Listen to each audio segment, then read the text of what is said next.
Azərbaycanda idmançılar niyə 18 yaşdan sonra sönür? Hamı bu haqda danışır, amma konkret səbəbləri ortaya qoyan yoxdur.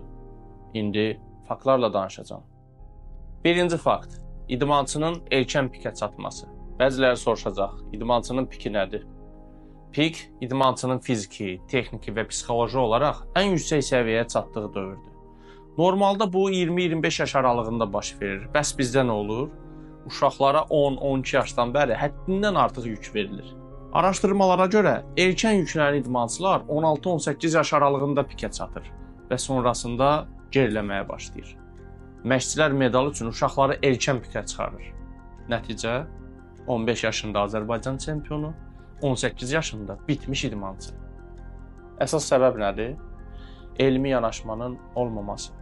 Dünya idmanında idmançının bədən inkişafı dövrü nəzərə alınır. Bizdə hər məşqdə son gücə qədər yükləmə. Əzələ inkişafı tamamlanmadan, bədən tam formalaşmadan yüklənən idmançının 18 yaşa çatanda performansı düşür. İkinci fakt, bərpa və zədə idarəsi sıfır səviyyəsindədir. Dünya səviyyəsində idmançının məşq prosesində bərpa 30-40% yer tutur. İdmançılar üçün xüsusi reabilitasiya proqramları, bərpa məşqləri tətbiq edilir. Bizdə isə məşq bitər-bitməz su içmə, zəifləyərsən kimi miflərlə idmançının bərpasını sabotaj edirlər. Zədələnən idmançıya dişini sıx, döyüş deyilir. Sonra da 18 yaşında o idmançı bədənindən bezir və idmanı tərk edir. Üçüncü fakt, psixoloji hazırlıq tamamilə unudulur. 18 yaşa qədər idmançı sadəcə məşq və nəticə üçün proqramlaşdırılır. Amma o yaşda artıq beynində sual yaranır. Sonra nə olacaq?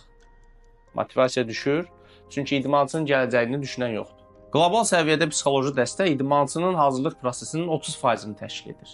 Bizdə isə 0. Dördüncü fakt, idman infrastrukturu yetərsizdir. İndi şərhlərdə yazacaqlar ki, bütün regionlarda Olimpiya idman kompleksi var, şərait yaradılıb. Bəli, var. Amma harda? Rayonların mərkəzindən kənarda. Elə tikiblər ki, ora getmək problem olsun. Bir uşağın o kompleksə gedib gəlməsi üçün 2-3 saat vaxtı gedir. Ailəsi isə deyir, uzaqdır, vaxt itkisidir. Üstəlik şərait necədir? Sonik geyinmə otaqları yararsız, avadanlıqlar köhnə, bəziləri isə sırf yola vermək üçün tikilir. Sadəcə regionda idman kompleksi var demək üçün. Regionlarda potensiallı idmançılar var, amma lazımi şərait yox. Məşqlər hələ də köhnə metodlarla, elmi yanaşmadan uzaq şəkildə aparılır. Ən sadə nümunə, Avropa ölkələrində texnoloji avadanlıqla məşqlər aparılır. Biz hələ də köhnə qoyucularla məşq edirik. Biz sistemin özünü çökdürmüşük. Yalnız nəticəyə fokuslanan yanaşma uzun müddətli inkişafı məhv edir.